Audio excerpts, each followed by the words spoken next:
राधा, हाँ तुम कृष्ण की बात कर रही हो। कृष्ण काला था इसलिए छोड़ करके चला गया। मेरी बात सुनो। सब घोरे जमाए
धीरे धीरे भगवान कृष्ण का रथ आगे बढ़ा।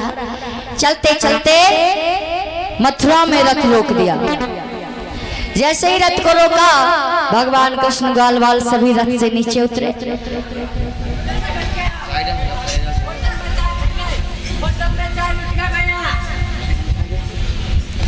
अक्रूर ने जवाब दिया, कन्हैया वो सामने जो महल दिख रहा है देखो, वो सामने वो महल तुम्हारे मामा कंस का है।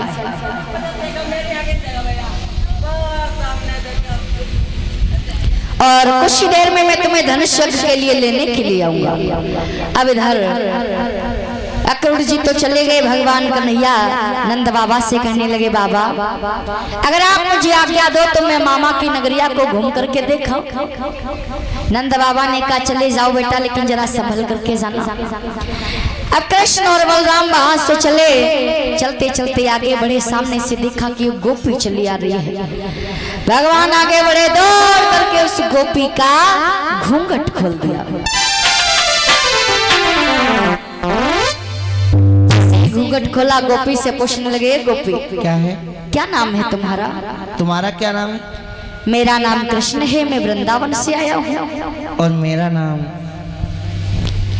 गोपी ने कहा, मेरा नाम विशाखा है। बस दोनों में इतनी बातें हुई। भगवान आगे चले गए, गोपी आगे चली गई। अब उस गोपी की भाभी छत पे खड़ी होकर के देख रही थी। जब गोपी घर पहुंची तो पूछने लगी, अभी तो किनसे बातें कर रही थी, कौन थे वो? तो गोपी ने समझाया कि जो नीले वस्त्र पहने हुए थे वो बलराम भैया थे, और जो पीले वस्त्र पहने हुए थे वो भगवान कृष्ण थे। अब इधर भगवान कन्हैया आगे बढ़े, देखा कि मामा कंस का धोबी घाट पड़ा। तो ग्वाल बाल कहने लगे, कन्हैया हम ठहरे ग्वाल बाल, हमारे वस्त्र अच्छे नहीं है, क्यों ना इन कंस के धोबी से वस्त्रों को मांग लिया जाए। वस्त्रों से ही इंसान की पहचान होती है। सामने देखा मामा कंस का धोबी चला रहा है, शराब के नशे में बिल्कुल मधुमस्त है।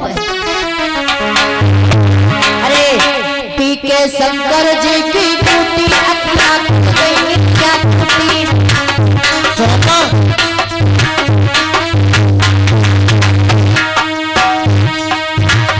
पी के शंकर जी की बूटी अखियां खुल गई, निदिया टूटी।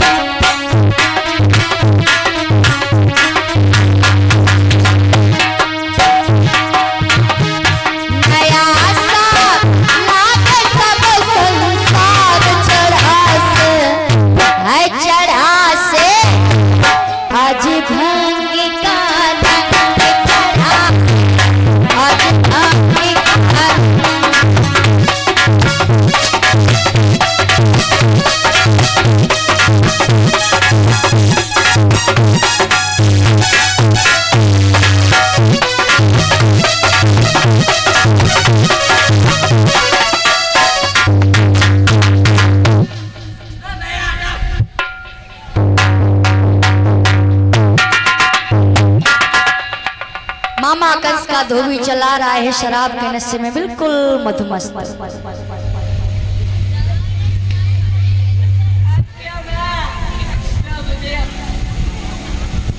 ये क्या पी रहे हो तुम? हाँ, इससे क्या होता है? क्या है ये? इससे फायदा क्या है? तो तुम्हें गम है इसका, इसको पीने पीने के क्या फायदे हैं?